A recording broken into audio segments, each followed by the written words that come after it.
আমাদের সংস্কৃতি, আমাদের সংস্কার সর্বদা থাকবে আমাদের সাথে। ভারতের মহান গ্রন্থ আর কাব্যের সম্পূর্ণ সংকলন। সাবস্ক্রাইব করুন তিলক। তুমি আমার আজ্ঞা ছাড়া এত সুন্দর কুণ্ডল তুমি কানে কি করে পড়ে নিলে?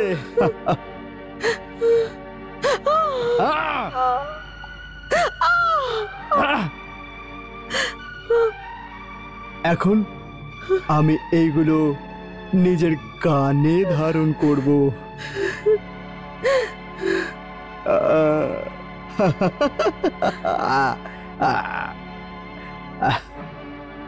যদি ইন্দ্র এখানে ফিরে আসে তাহলে ওকে বলে দেবে যে নরকাসুর দেবলোকের ওপরে নিজের বিজয়ের চিহ্ন রূপে দেবতার মায়ের এই কুণ্ডল কান থেকে বার করে নিয়ে গেছে। যদি ইন্দ্র এবং অন্য দেবতাদের বাহুতে শক্তি থাকে তাহলে আমায় যুদ্ধে পরাজিত করে নিজের মায়ের এই কুণ্ডল ফেরত নিয়ে যাক।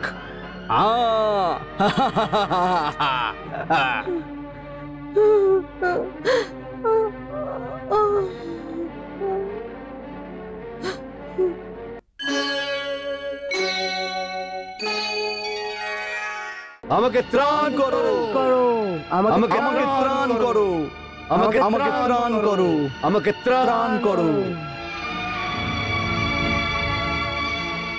বৎস ইন্দ্র, দেবলোকে কি ধরনের বিপদ আছে? তোমরা সবাই ভয় পেয়ে কেন আছো? আপনার বরদানে শক্তিশালী হয়ে নরকাসুর দেবলোকে ত্রাহি ত্রাহি হাহাকার সৃষ্টি করছে।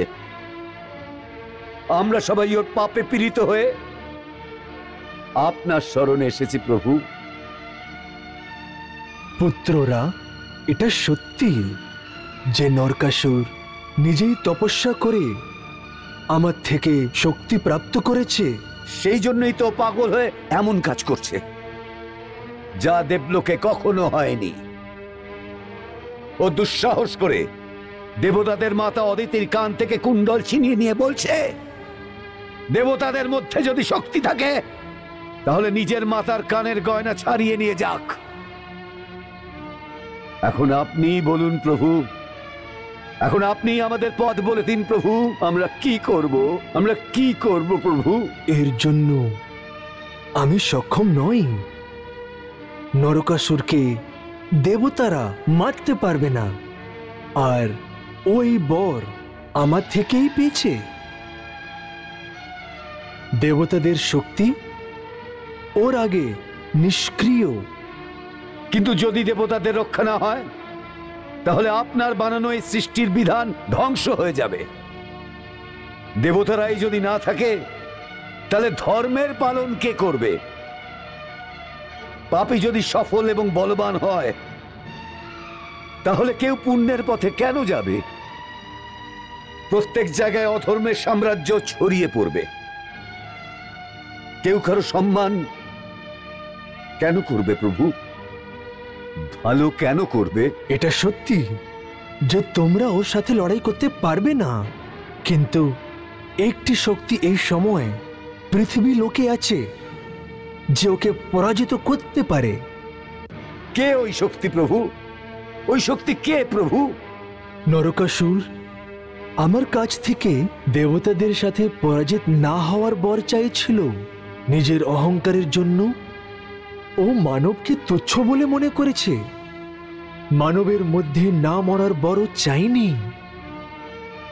সুতরাং এই সময় ভগবান বিষ্ণু পৃথিবীতে মানব লীলা করছেন। তুমি ওনার কাছে যাও ইন্দ্র। শ্রীকৃষ্ণের শক্তি নরকাসুরকে পরাজিত করার ক্ষমতা রাখে। যেমন আপনার আজ্ঞা প্রভু, যেমন আপনার আজ্ঞা।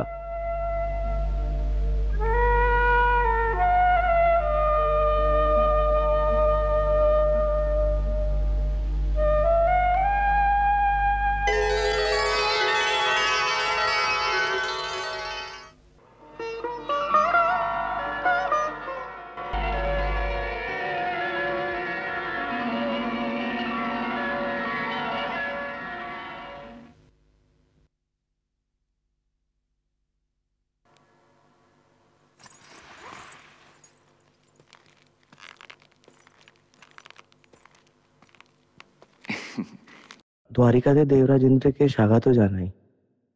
আসুন, বসুন।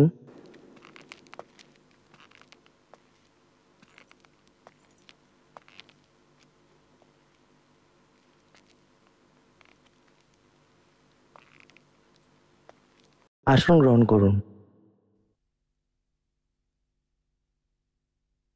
এখন বলুন দেবরাজ, কি কারণ এখানে আসার কষ্ট নিয়েছেন? আমার জন্য কোনো সেবা? সেবা নয়, একটা প্রার্থনা আছে। নিঃসংকোচ বলুন।